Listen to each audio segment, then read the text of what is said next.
Some people think that going to church every Sunday is obeying the Lord, and singing 3 worship songs is worshiping God. Listening to a preacher say 3 verses in 45 minutes of a watered-down gospel is supposed to help them grow in the Spirit. It's good to go to church, but if that's all you're doing to get closer to the Father, then that's not much of a relationship. God is not impressed with seeking His presence once a week for 1 hour. We must seek and obey Him every day and worship God in spirit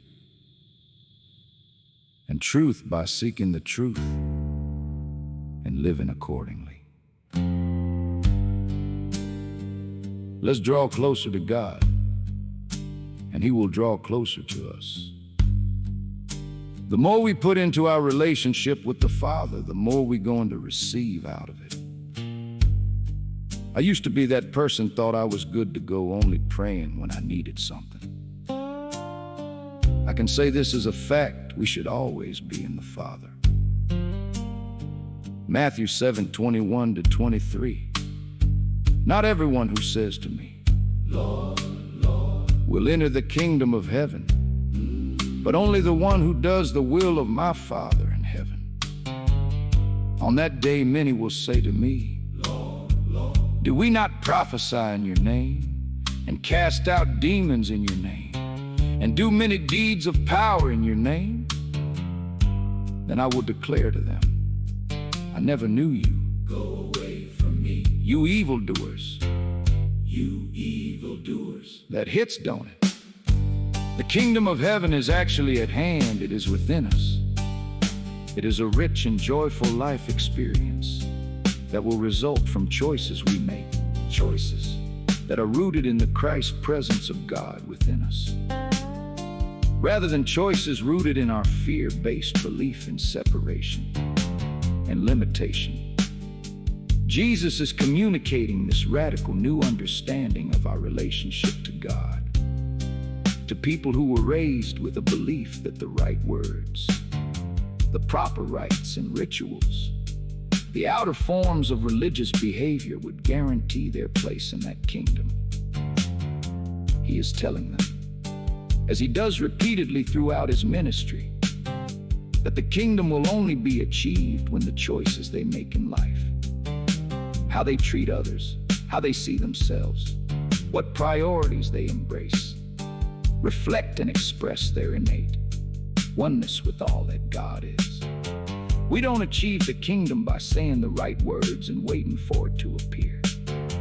We create the kingdom by making loving, empowering choices that bring it into expression. He seems extremely prescient in His awareness that people will claim a right to the kingdom simply because they believed in Him by working in His name.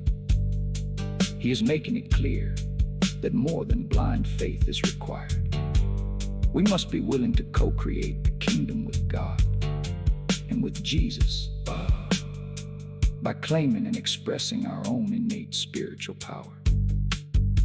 Romans 14:5-6. One man esteemeth one day above another, another esteemeth every day alike. Let every man be fully persuaded in his own mind. He that regardeth the day regardeth it unto the Lord, and he that regardeth not the day to the Lord, he doth not regard it. He that eateth, eateth to the Lord, for he giveth God thanks. And he that eateth not to the Lord, he eateth not, and giveth God thanks. Luke 11:9-10. And I say unto you, ask and it shall be given you. Seek and ye shall find. Knock and it shall be opened unto you.